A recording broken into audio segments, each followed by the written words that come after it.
Hello students, welcome to the Agnij online classes. और आज की क्लास में हम आगे बढ़ाएंगे क्लास 12th बिजनेस स्टडीज़ का topic financial markets. So students, आज की क्लास में हम method of flotation in primary market का सेकंड मेथड करने वाले हैं, ऑफर फॉर सेल। तो जैसे कि मैंने आपको बताया था, कोई भी कंपनी जब पहली बार शेयर इशू करती है, नए शेयर्स इशू करती है, तो उसको बहुत सारे ऑप्शन मिलते हैं, अलग अलग तरीके से वो लोगों से पैसा मांग सकती है। तो स्टूडेंट्स, पहला मेथड हमने कर लिया था offer in offer through prospectus, वो हमने कर लिया था। अब हम ऑफर फॉर सेल करेंगे। अब इसमें स्टूडेंट्स नई चीज़ क्या है, आइए पढ़ते हैं। Under this method securities are not issued directly to the public. तो यहाँ पर क्या है स्टूडेंट्स, पिछली बार की तरह जो पिछला मेथड था उसमें हमने देखा था प्रोस्पेक्टस कंपनी इशू करती है और डायरेक्ट लोगों से रिक्वेस्ट करती है कि उसमें पैसा लगाएं, उनकी कंपनी में फंड्स का अरेंजमेंट करें। तो स्टूडेंट्स, यहाँ पर बिल्कुल उल्टा है। यहाँ पर कंपनी जो है वो लोगों से पैसा ना मांग के दूसरी एंटिटीज़ होती हैं जो कि पैसे से डील करती हैं, फाइनेंस से डील करती हैं, उनसे पैसा लेना ज़्यादा प्रेफर करती हैं। तो आइए देखते हैं यहाँ पर और आगे क्या लिखा है स्टूडेंट्स। यहाँ पर लिखा हुआ है they are first issued to intermediaries like issue houses and stock brokers at a fixed price. अब यहाँ पे देखिए, यहाँ पे कंपनी कुछ, देखिए पहली चीज़ तो है कि पैसा बचाने की यहाँ पे बात करती है कंपनी। कंपनी बोलती है कि जब भी हम लोगों को डायरेक्ट अपील करते हैं या प्रोस्पेक्टस इशू करते हैं, तो उसमें एक तो प्रोस्पेक्टस इशू करने में ही बहुत खर्चा है। उसके अलावा हमको कुछ गारंटर की ज़रूरत पड़ेगी जो कि हमारी कंपनी की गारंटी लेंगे कि हमारी कंपनी कैसी है। उनको अलग से फ़ीस देनी होगी जिसको हम फ्लोटेशन कॉस्ट भी बोलते हैं। तो स्टूडेंट्स, बहुत महंगा पड़ जाता है प्रोस्पेक्टस इशू करना। लेकिन अगर हम ऑफ़र फॉर सेल करते हैं तो कंपनीज जो है उनको ये फ़ायदा हो जाता है कि प्रोस्पेक्टस इशू करने की ज़रूरत नहीं होती।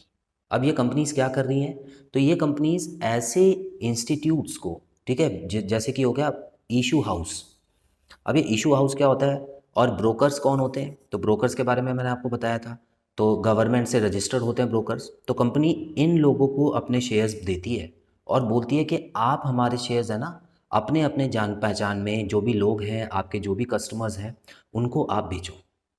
उसी तरह इशू हाउस होते हैं, तो इशू हाउस में भी कई कंज्यूमर्स या कस्टमर्स जो होते हैं, इन्वेस्टर्स, वो रजिस्टर्ड होते हैं और उनको पैसे लगाने होते हैं। तो उनको इशू कर देती है अपने शेयर्स, ताकि ये आप उस कंपनी के जो शेयर्स हैं वो लोगों तक पहुंचा सकें। ठीक है।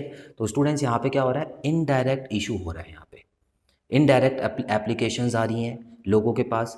अब क्या होगा, जैसे आपका जो ब्रोकर है उसने किसी कंपनी के शेयर्स ले लिए हैं ऑफ़र फॉर सेल के थ्रू।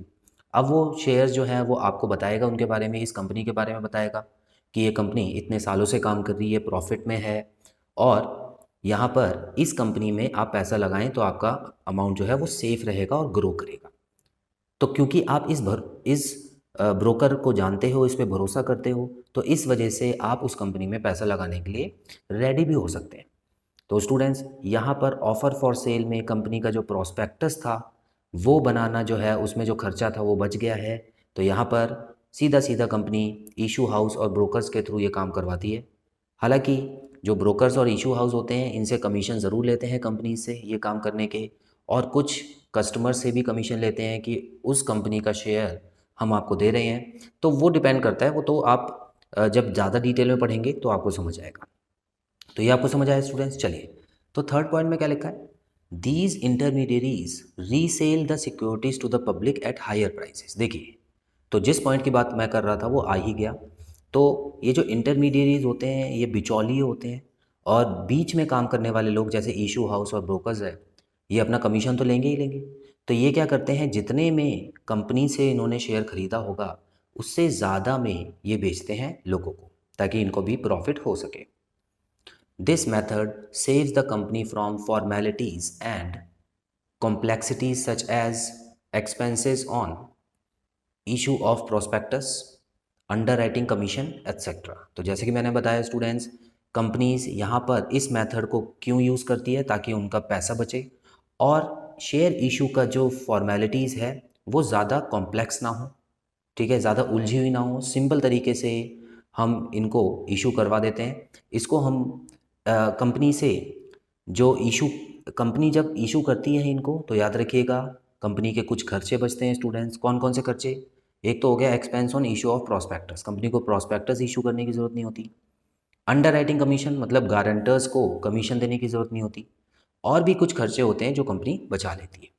तो स्टूडेंट्स, ऑफ़र फॉर सेल और ऑफ़र थ्रू प्रॉस्पेक्टस दो स्टेप हम कर चुके हैं, दो मेथड कर चुके हैं। एक थोड़ा महंगा है, दूसरा सस्ता है, दोनों के अलग फ़ायदे नुकसान है। तो कंपनी दोनों ही तरीके से काम कर सकती है, ये हमारी कंपनीज एक्ट में लिखा है। तो स्टूडेंट्स, आज की क्लास में इतना ही। बहुत जल्द मिलते हैं अगली क्लास में नए मेथड के साथ। Till then, bye bye.